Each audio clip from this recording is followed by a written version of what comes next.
all kana monte nareshi difama yenne bakateni difam salam alaykum no difama difne jirra baka difne jirra dagai atona kibelesi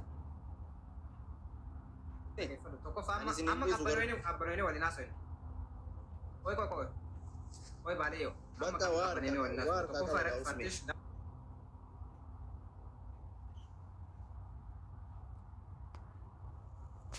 atille bakka tan rauf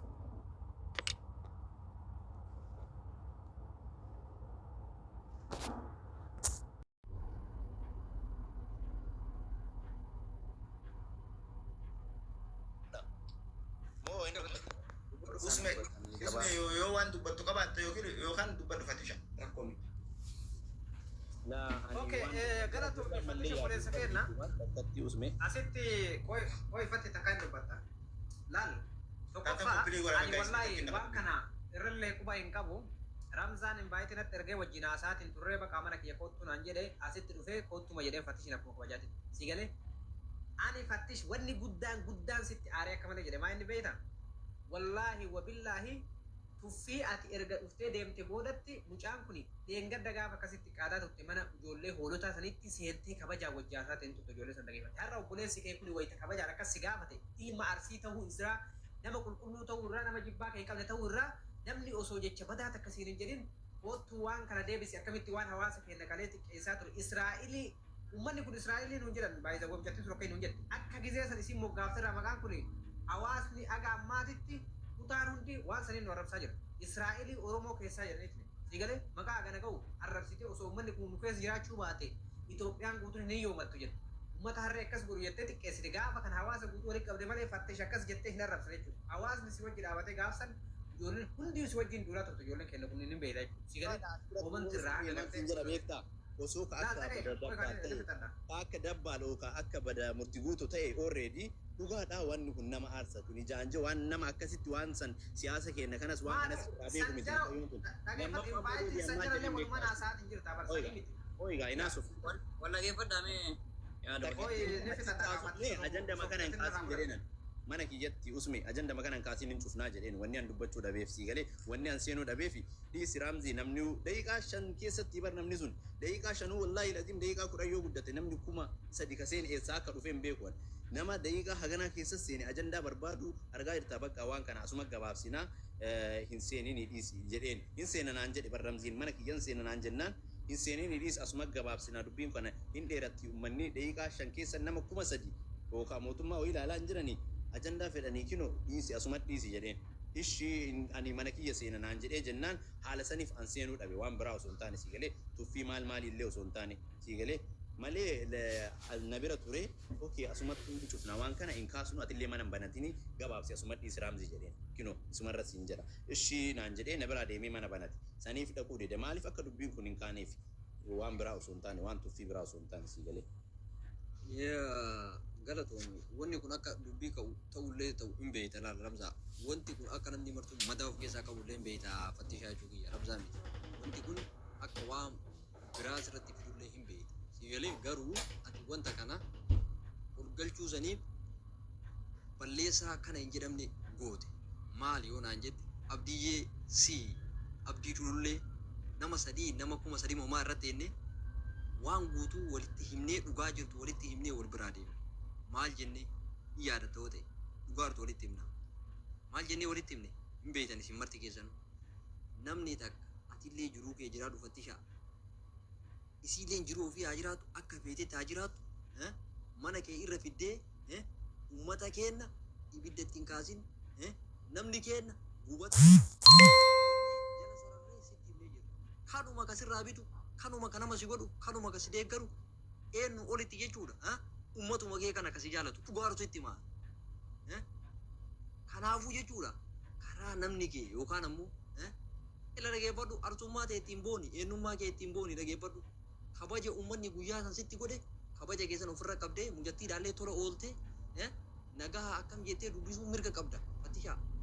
gin gastii kee irra baffisum muujjattiin sun dhufuu qabdu saree hin taane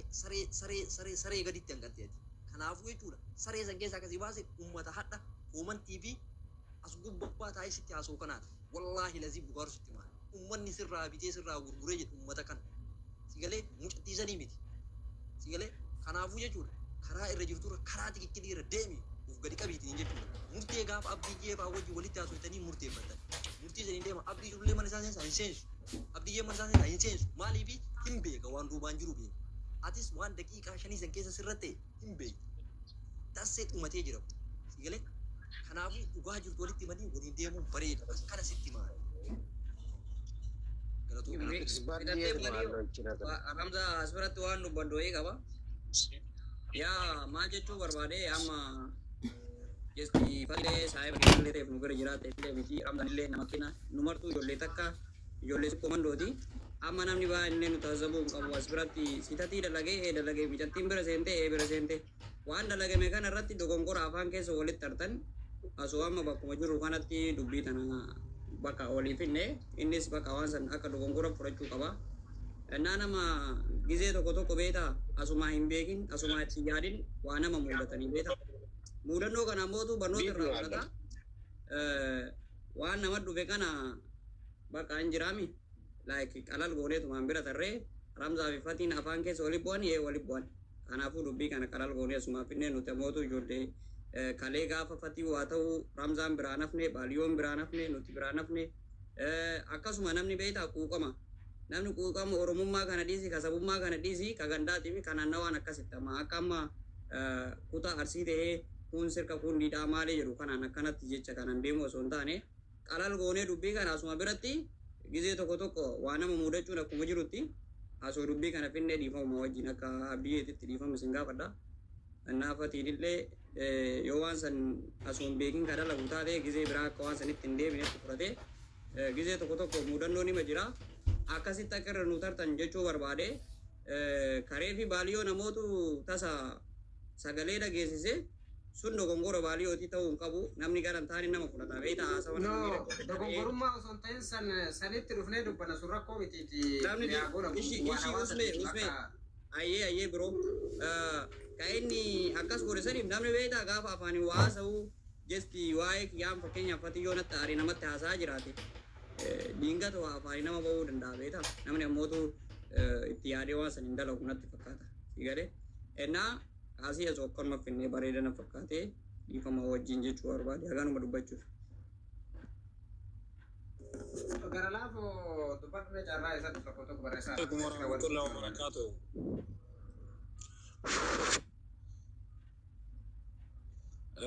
Salaamati sun gaafadheera galatoomaa sarara naa kennuu keessanii fi qonna galchoo keessallee fulfaadha. Baay'ee haasa'uu hin barbaadu isinuu dubbattanii uf mi'eessuu yoo ta'e malee dubbiin kana caalu hin jiru. Nulli as keessatti walirra deemnee wal dhidhiituun gaarii miti. Anuma lama dubbadha. Tokkoffaa irratti akka rabbi yoo dubbanne namni kutaa keenya diqqeessuu fi namni kutaa keenya cabsuu yoo jiraate tokkollee hin jiru numa anumaafis ni jechuudha. Osoo nuti kabaja kutaa keenyaa kennine kabaja nama keenyaa kennine namni kamuu irratti wal kennuu irratti hin bookkisu. Har'allee rooroo nagaa kun irratti hin deemu. Maqaa keenya bira dabarree maqaa kutaa keenyallee hin tu'u. Ana obboleessa kiyya akka nama dhuunfaa tokkootitti gadoo jabduu irraa hin qabu. Mucayyoo tanallee ka gara na fidallee akka rabbi dubbanne tokkoffaan isaa lammaffaan abdiidha gara na fiduun gaarummaadha. Suni gara laafummaa keenyaa fi jabina keenyaa fi bal'inaan nama yaaduu mul'isa malee xiqqeen fatisaa waan mul'isu hin jiru. Eega san godheen booda garuu haala isiin gootee fi haala isiin dubbattee irratti ilmoo dhiiratii xiinxaluu qaba. Ani kalee isii maal godhee isiin immoo jecha akkam dubbattee osoo namni lamaa sadii isii miidhee gargaarsi isii an godhee fi tajaajilli isii an godhee fi beekamtiin isii an kenne hangami jedhee xiinxalee eegasiin badii san hojjatte dhibbaan dhibbatti zalaafuu qaba. Kuni akkamitti akka ilaale ani yoo sammuu namaa keessa hin beeku sadisuma beekaa akkatti hiikkatu abbatu beeka malee akkanallee deemu murteessu gabaabumatti amma obboleessa keenya irraa waan lama fedha. Tokkoffaa irratti mucayyoo sanii akkuma gaafa walaa gara miidiyaa kanaa fidee hawaasa kana fuulduratti mul'isetti jecha hamaa isiin dubbatte sanii hin dandayaa dhiifama nu haa gaafachiisu. Maqaa bareedaa isiin nu kennite san dhiifama nu haa gaafachiisu. Tokkoffaa kana isa gaafadha. Ramzaan deebi'aa chaarjiin dhalaa fi teeshin. Lammaffaa irratti jechuudha haga ilmi namaa gargaaru gargaaree haga ilmi namaa wajji xaaru xaaree viidiyoo adda addaa illee akkasiin tasgabbooftu jedhee bifa jaalalaatiin hojjetee fi jira. galata illee yoo taate sanuma gada illee yoo taate sanuma kana caalaa waan isa guddisullee waan isa xiqqeessullee hin jiru yoo isin dhiifama san hin gaafatin deebi'ee mana isillee galuu mana ofillee galchuu gastii isin kesallee seenuun hin barbaachisu har'a waan ijoolleen ta'e ijoolleen arsiitii fi ijoolleen harargee warri kalee obboleeyyan ture warri kalee walirraa nyaatee nutullee Saudi Arabiyaa dhufuudhaaf jalqaba Saudiin ta'e na xaawwalaa ta keessa jannee irraa gayyaabbanne dhugaa rabboo dubban harargeenu ijoollee meeqatu yuka waan qabne achi keessatti taa'eetu dalagateetu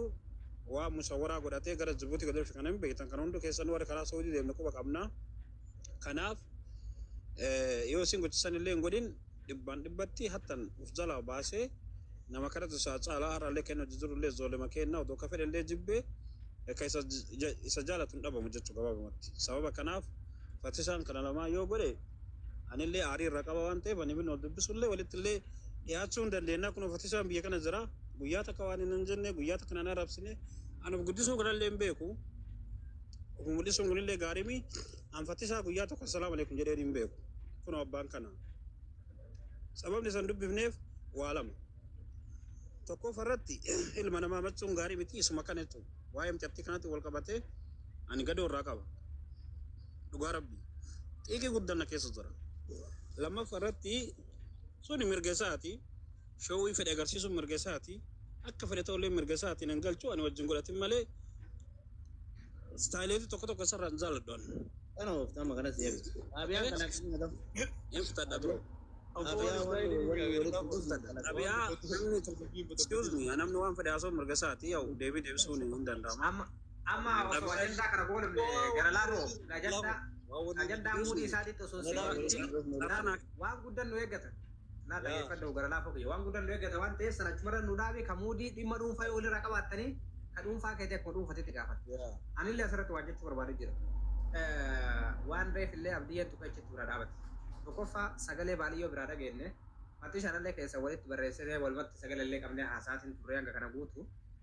waa takka hunaan hin jenne garuu sagaleen baaliyyoo biratti qabde suni maal jechuudha nuhii kana asii fuutee gara kutaa ganda sanitti achi nu galchiteetiniin ooleyyii sirkaa kana maal jettee xiqqoo irra gurra na ba'e jechuudha sagalee filachirraa wanna kana hoo akkamitti yaaddee akkana jechuudha ayii gadda dhugeessi kabajan osoo si gaafan.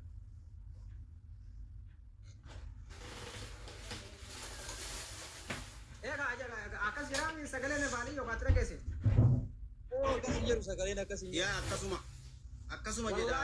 usme akkasuma jedha dhaggeeffadhu usme tanaanatu dubbata san sagalee anillee dhaga'ee jira maaliif namni jirullee dhaga'ee jira san duruma tarii waa'ee makanaa dubbatu dhiisu usme san anumas si dhoorka. Yaa sani madiisa bira taraa bakka alaffee jira. San anumas si dhoorka dhiisu nam tokko laa hin dubbatta waa'ee san. Bari'aan bakka musambil nuti qabadhu. Galee waa'ee kanaa bichaa dubbanna malee waa'ee saniin dubbanna. Yaa anuma irra dabraa nam tokko hin dubbanna. Nam tokko bakka. Fatishaa wajji kaasuun dhimma san bichaa.